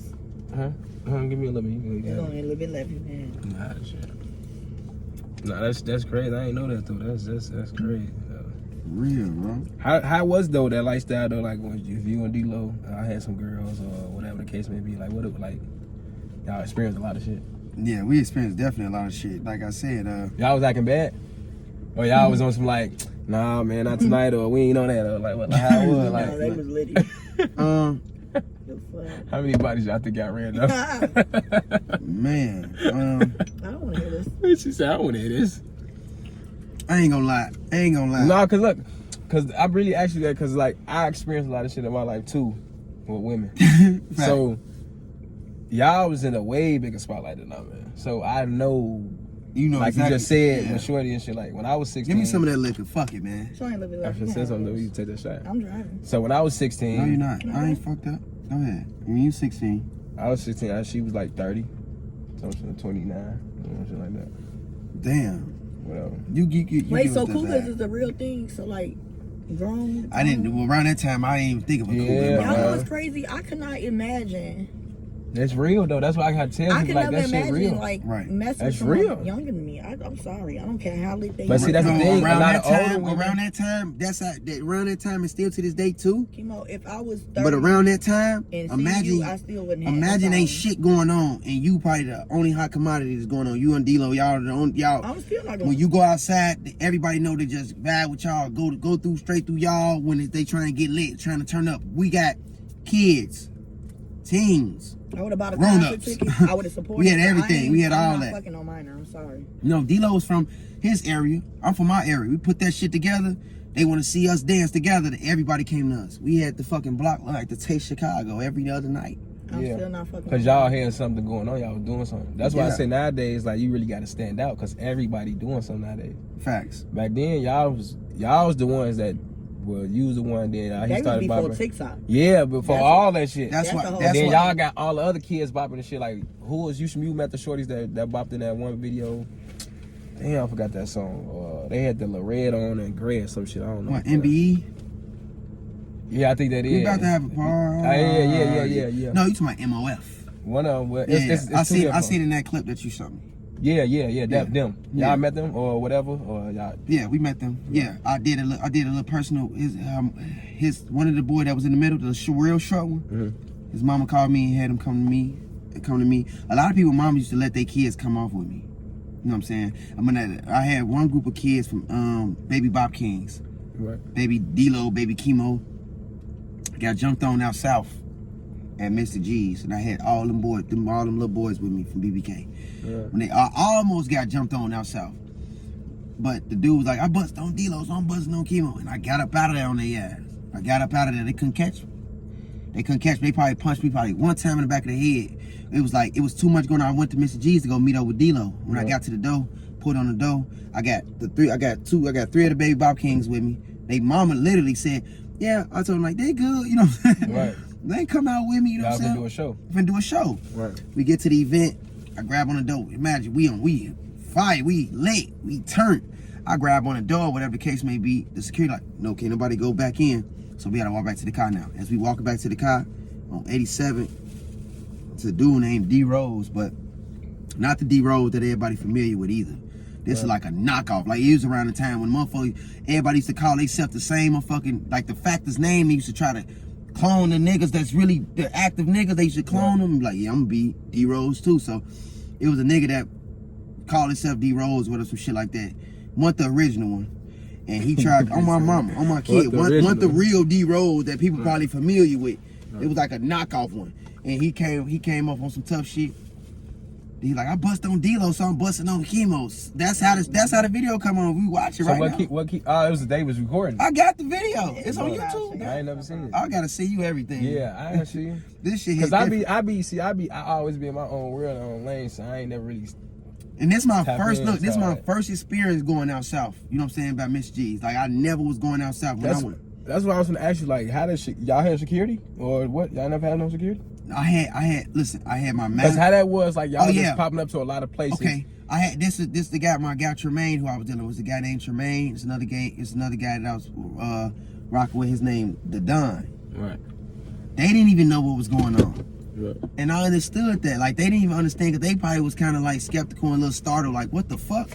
Y'all finna fight a nigga that dance, bro?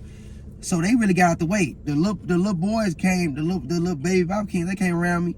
I'm pushing them out the way. I'm like, gee, this for me only, bro. They just want me. They don't give a fuck about you. None of y'all. They don't want to put hands, feet. They don't want to touch none of you niggas. They just want me. So what I do, I'm pushing they little ass out the way. Like, move, bro. They gonna crush y'all little ass, man. They gonna destroy y'all little ass out here. So all I kept doing was spacing out everything, trying to map out everything. Couldn't even get in the car. Couldn't really get in the door. So what I did was I'm like, okay, I got a trick for their ass. So I'm telling you, that's how I do it. They walk back, they walk into me deep as here. They cut it in, it's a barbershop right here. I try to run the barbershop. They say, get the gun out, get the pole out the barbershop with them. Oh my goodness. So I dip off, they swing on me, boom, boom. I fall back, jump back, I dodge that bitch, shoot off. But when I shoot off, it's always a concept in my head like where I'm finna run to. So the street cleared up, it's like 1:12 something in the morning. I run in a weird ass direction. I let one of them come over there. It was another nigga he was with. I let him run over there by me. I like I'm finna go toe to toe with him. But his whole rest of his crowd trying to catch up with me. That's how fast I ran. Right. I ran so motherfucking fast, bro. It was only one nigga in front of me. The rest of his homies gotta catch up. What's up? Man, fuck you. Trucking on him. The other one tried to come. I cross his ass. Move. You know what I'm saying? That's how it was. Then it got to the point where I'm running so damn fast, I end up stumbling. Why did you do that? That was off of clout or something happened? Because what D-Lo was that? I heard that he was still in the party. They wouldn't let nobody else in. It's over capacity. Wait. But if D-Lo was out, bust off D-Lo. I don't know what the fuck he did with D-Lo. But what I'm trying to say is, if D-Lo then was out and he was out, we would have got him on probably. You know what I'm saying? That probably would feel a little better. How old was the little baby Bob Kings? Them shorty was like fucking 11 and 12 and like 13. 13 and like... You don't feel like it was a setup or something? Because like when you said you pulled on the door, you couldn't get in and you walking back to the car. And he already in there? I thought they was really targeting D-Lo. And you walking back to the car and then you said they just hit D-Lo or whatever. Like where they come from? Out the blue? Said. They probably got put out that bitch from fighting.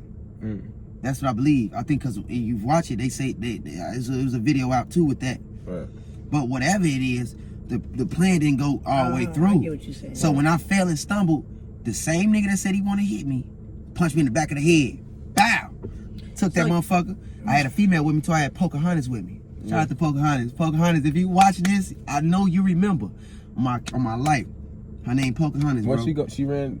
Dang. She stayed right there. She witnessed everything. When I got back in the car, all she did was rub my back. I'm talking about cold. She rubbed my back and went home right with me. Cold shit.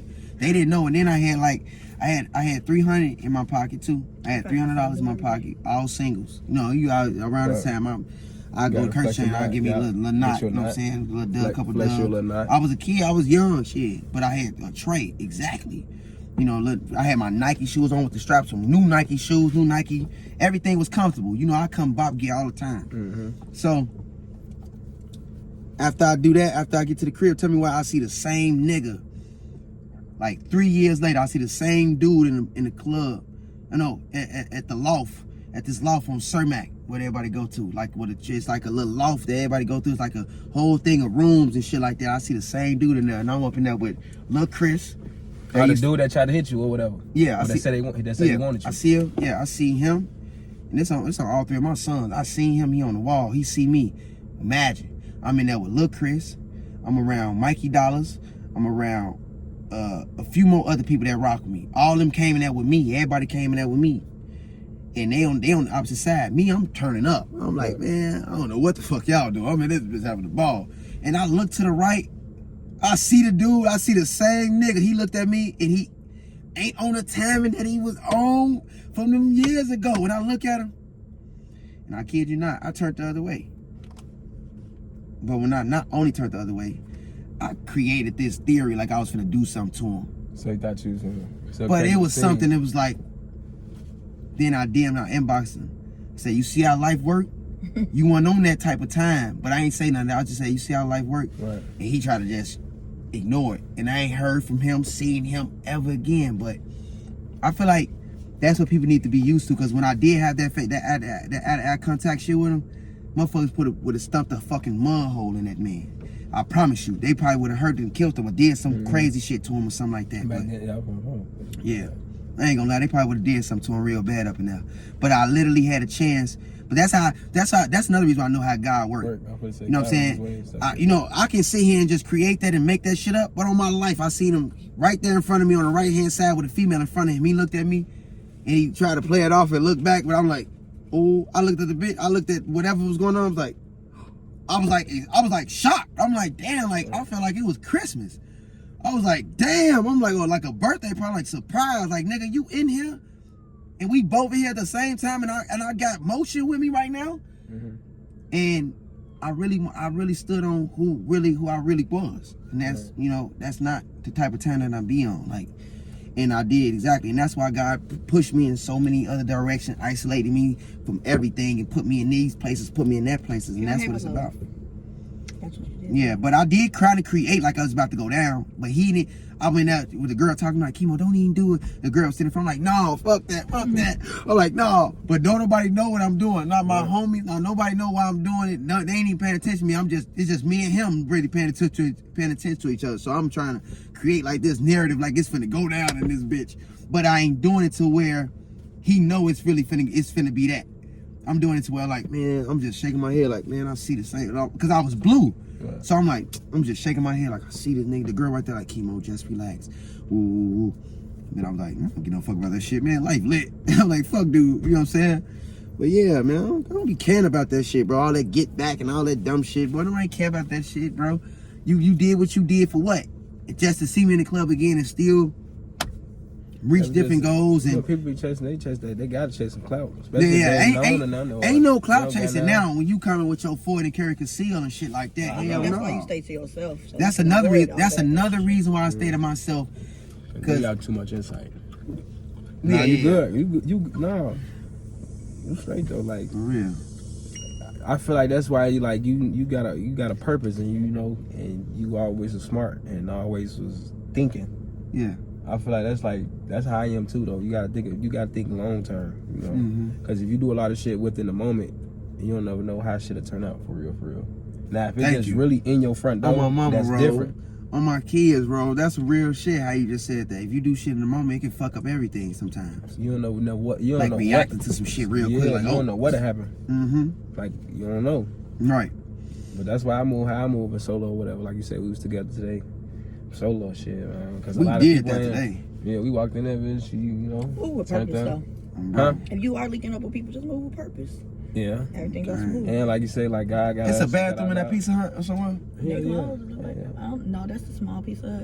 It came through turned up and shit, man. How the fuck they got a Tesla right here where you can't even hit the bathroom? It's a couple spots over here though. It's Panda, it's McDonald's in. Panda closed. You can go in the movie theater probably. Well, it came through and blessed the podcast. Now we was turned today, man. You did your thing. I'm put a couple of them clips in the beginning before I dropped the shit or whatever, before I come on or whatever. Is there anything else you want to say to the people though, a speech or anything you want to say? Okay. The only way that people can really get to the next level is putting their pride to the side learn how to be themselves, use their sense of humor, and be okay with really networking and connecting the dots and just leaving all the bullshit behind. That's the only way motherfuckers gonna really win. You ain't gonna win study trying to do shit by yourself and shit like that. And I always came out understanding that. That's why I'm never trying to do shit by myself. So I don't want nobody to ever think of one person being selfish and stuff, like, especially with me. I'm never a selfish person, but at the end of the day, a lot of people be like, fuck people, do you. Be what you like. That's what the concept be about. Like, fuck everybody, do what you gotta do. That's what they push. Yeah, that's what they push, but it's like, to be honest, bro, if bro trying to get Taylor Bennett or he trying to get somebody next on it, that should be my job to do that. He trying to get somebody that he see me around and something like that, I should probably holler at King Louis. Our first real link up, you invited me out to the event, so you right. I should call King Louis. And K and natural stuff. But I'm gonna ask her, why do you think like it's a problem for Chicago people or for people to help other people out or to put them on a certain type of level? This shit crab in the barrel. You go to LA, you go anywhere else, you can work with people on the same type of time. You ready to? I think it's like the gang banging. Motherfucker gonna shoot past you, or motherfucker gonna be at the same level. Either motherfucker gonna shoot past your ass, or you gonna be right here. A dark cloud over Chicago, and that's why like most of the negative stuff make it. Like you notice, okay, Chicago been lit. Juking our dance style. Sure. I'm saying with our parents, grandparents, like it's been lit and had culture to it. But our culture didn't get recognized like at the level it needed to, but the drill did, the negativity did. And then they want to put this negativity spotlight on us. So it made it cool for everybody to be negative because they wanted to make it out of Chicago or this, that, and the third. But look how that shit backfired. Everybody like either dead or in jail. Or they're just copying each other. And they copying each other. That's like not really the way. Yeah. You go to LA, you go That's anywhere some else. golden content. I'm glad I did this. So You go to LA or go when anywhere you else. drop it, I'm accepting this bitch so quick. Whatever segment, whatever part that you wanna clip it. I'm gonna break it off. But it's whatever a you hating wanna ass clip it city. at, I ain't gonna lie. accepting that bitch. But They it's gonna still some feed pure into it. people out here. So I don't never wanna like Man, even 100K Kemo like he like almost let's go back to in LA, let's go back to LA. Let me tell you something. When we first went to LA, do you know I had to beg Kemo to go to LA? I had to beg him. He got I'm on the like, plane and you wanna everything. He Nah. was treating me. He like you didn't know. Like, nah, I I used ain't to gonna think she get was too much into Illuminati and detail. shit. I used to He think, was I'm like, what like- the eye is on you? Like, I'm like, you gotta get the fuck out of my crib. This is not an evil eye. So how y'all meet? We been to each She other. used We to know come to my mutual crib. people. Look, she used to come to my crib with Mikey Dollars now. I didn't come with They my used to, when they used to come to my crib, Right. and I'm gonna put this out there. Everybody's at your crib. Yeah. Everybody, Spenzo, But he Ratchet used to Baby, hang used to out in come with me. Willowbrook. I'm from the Burbs. Future, Jay Slutty used to come to my crib. Big Homie Blocks, Cowboy and them came to my crib. I got a video shoot with Cowboy and them 40 deep. That's why when I was up in the crowd turning up, they know what's up. Niggas know what's up with me, bro. Throughout the door. If in the midst of me going up, if you come knock on my door, if you want to do something with me, I told you, come on. That's how everybody was doing it. Cowboy. Kemo was everywhere. Look, let me show you this. Probably bro, Willowbrook. you probably ain't see this. We've been around each other Look, probably. right. Like just mutual people, all that. I was suburban. Gotta show you the proof of this. No, it's suburban. I I'm from the was. Burbs too. I'm from the Burbs too. No, like I was from like That's right. Bolingbrook, Elgin. Like I didn't been in every burb. I didn't been I'm down from here. Chicago Heights. I'm down the street. So my thing is, but I am gonna be honest. When I seen D-Lo used to live next door to like one of my best friends, like and then when I seen D-Lo, first thing I asked, "Where Kemo?" And I was looking for Kemo, but Kemo He'll laugh when he's you tweaking, bro. You just smack. No, I'm not smack. I'm not smack. You think D-Lo do an interview with me? What? Hell yeah, he would. You I'll can tell probably him. tell his Call side. him right now. I'll tell him. Let me see. See if he answers. Let me see. Call him right now. Bro. Yeah, because it's two sides to the story. Then it's the Let me truth. see. With that end, just period, just the content is just authentic. Like, look, like this is November 2nd. You know what I'm saying? He said, I don't mean to keep blasting your DM with my video. I'm just rebranding, rebuilding. I'm just putting in that groundwork. I take your phone. Hold on, wait. Let me see. Y'all, man. Good to see y'all. Like, this the last thing that we did.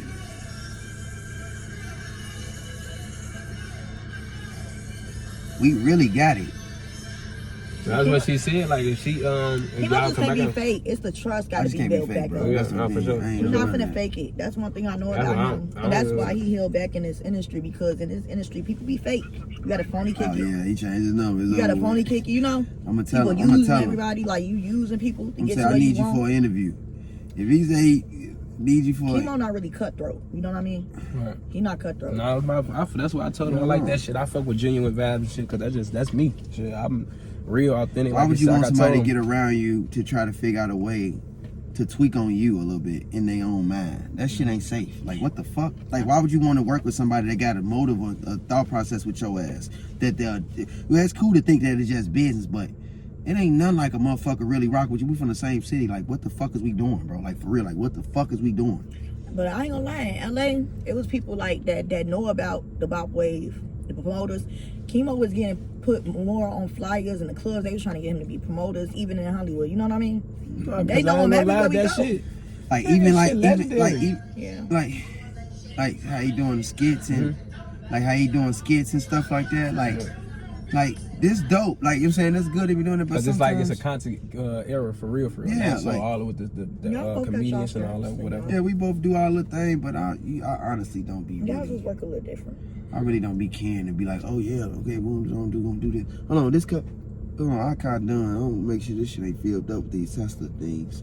It might be bad. I don't know if that's bad. You should pull out and let somebody else go, Bree. They finna overcharge. Pull out and let somebody else It's go. Episode 38 of Get In Rolls, the podcast. Man. Well, I gotta piss like a motherfucker, man. Got the Bop Originator, Lil The Kemo, real Bob King. special episode, and then we got. Bree Styles. Okay, now I just want to see what she's gonna say right now. Man, that Bree I swear to Styles in the God, That's back, like you know. Bree Styles, you know. Yeah, That lick got a turn. yeah, you know. The Bro. liquor turn It you ain't about up. the liquor. I just opened up. She lit. You gave me the go to be able to do so. That's all. You want to be on the picture thing? You want to be on that? Or you wanna... I don't care. I mean, Well, yeah, boy. But yeah, appreciate my boy for coming through, man. This is a very special episode, man. Yes, Legendary, sir, man. Turn up a legendary. man. I got Kemo the Bop Originator in the car. The real one, Like, not the fake one, not the fake shit, not the fake I one. don't None hear of nothing that. y'all talking about. I don't care. I don't care what y'all said. When he dropped this, watch. He's gonna be I worth got it. Lil Kemo And I'm boosting the post. We need to boost this post too. in the car with Rose. Get In Rolls, the podcast. We taking All off, right, man. We Fold- working. Come on, fold letter, man. Hey, Rose You a real Kemo, king, man. so you deserve that. ROSE, nigga. KMO, nigga. I got the Bop King with me. Hey, Lil Sus, Mello, Miley Milan, Mia. I got Bop King with me. Bro. We outside, man. Get In Rolls, episode 38. We ain't here. As long as they can hear the story, man. On my soul. Appreciate it. For sure. Love.